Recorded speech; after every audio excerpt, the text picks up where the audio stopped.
আসসালামু আলাইকুম রহমতুল্লাহ। আমরা আজকে গত 5 তারিখের ঘটনায়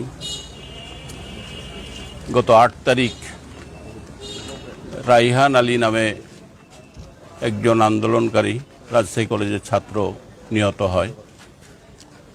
8 তারিখে মারা যায় আর কি, 5 তারিখে আহত হওয়ার পরে। সেই নিহত রাইহান আলীর মামলা আজকে আমরা এখানে দায়ের করেছি। তার ভাই রানা ইসলাম এই মামলার বাদী হয়েছে।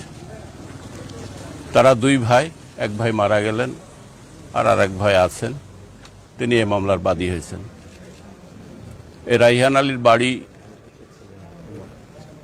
আমাদের পুঠিয়ার তাহেরপুর রোডের, সেটা হচ্ছে মঙ্গলপাড়া গ্রাম বলছে, সেই গ্রামে তার বাড়ি।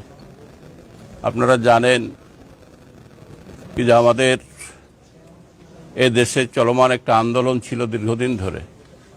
সে আন্দোলনের একটাই উদ্দেশ্য ছিল কি যে দেশ থেকে স্বৈরাচার সরকার বিদায় নিবে, এটাই সকলের আশা ছিল। কিন্তু দীর্ঘ সময় আন্দোলন সংগ্রামের পরও এই স্বৈরাচারকে বিদায় করা সম্ভব হয় নাই। কিন্তু ছাত্রদের আন্দোলনের মাধ্যমে ছাত্র জনতা সম্মিলিত একটা আন্দোলন এই স্বৈরাচারকে বিদায় করতে সক্ষম হয়েছে। সেই বিদায় লগ্নে যখন এই খুনি হাসিনা পদত্যাগ করতে যাচ্ছেন, এই কথাটা প্রচার হওয়ার পরেও এই রাজশাহীতে এই ধরনের একটি ঘটনা অত্যন্ত দুঃখজনক। যে ঘটনার সঙ্গে বাংলাদেশ আওয়ামী লীগ, ছাত্রলীগ, যুবলীগ, স্বেচ্ছাসেবক লীগের সন্ত্রাসী চক্র তাদের সন্ত্রাসী কর্মকাণ্ডের মাধ্যমে এই রাইহান আলীকে গুলি করে হত্যা করে, আমরা এর তীব্র নিন্দা জানাচ্ছি।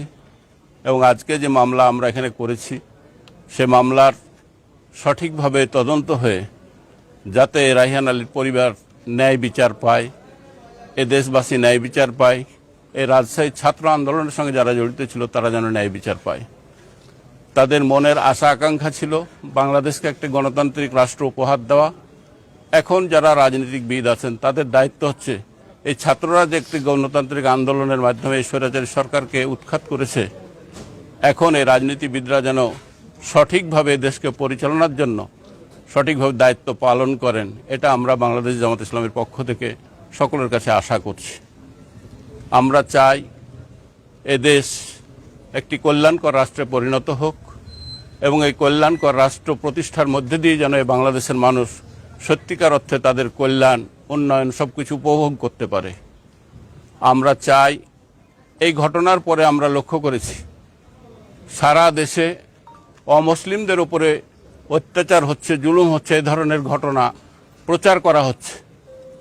কিন্তু আমরা দৃঢ়ভাবে বিশ্বাস করি এবং সারা বাংলাদেশের আমরা যতটুকু খবরাখবর রেখেছি তাতে এ ধরনের কোনো ঘটনা আজকে বাংলাদেশে ঘটে নাই। বরং যে ব্যক্তিটি মুসলমান হওয়া সত্ত্বেও আওয়ামী লীগ করেছে, যে ব্যক্তিটি হিন্দু হওয়া সত্ত্বেও আওয়ামী লীগ করেছে এবং আওয়ামী লীগের নেতৃত্ব দিয়েছে এবং সন্ত্রাসী কর্মকাণ্ড পরিচালিত করেছে, তারাই আজকে এ ধরনের ঘটনাকে ভিন্ন খাতে প্রবাহিত করার জন্য ওই যে সমস্ত হিন্দু লিডার ছিল তাদের দোহাই দিয়ে আজকে হিন্দুদের উপর আক্রমণ করা হচ্ছে, এ ধরনের কথা প্রচার করা হচ্ছে।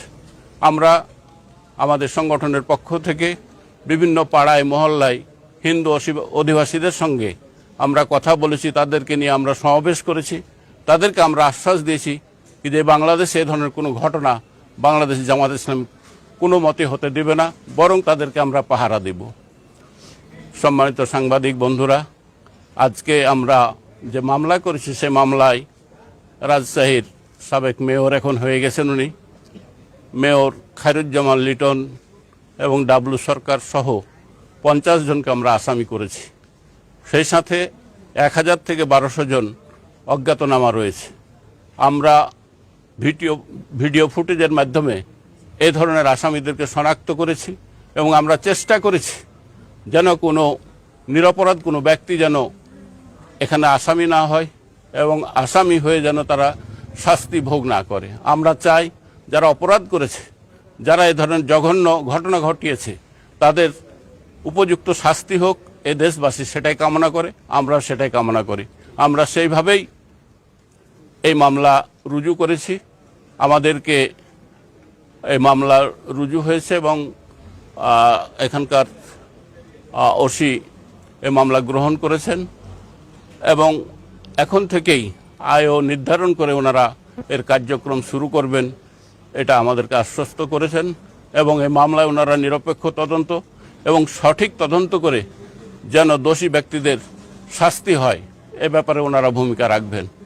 আমি সকল সাংবাদিক বন্ধুকে এতক্ষণ ধরে ধৈর্য ধরে এখানে অপেক্ষা করার জন্য আমাদের পক্ষ থেকে আন্তরিক মোবারকবাদ জানাই।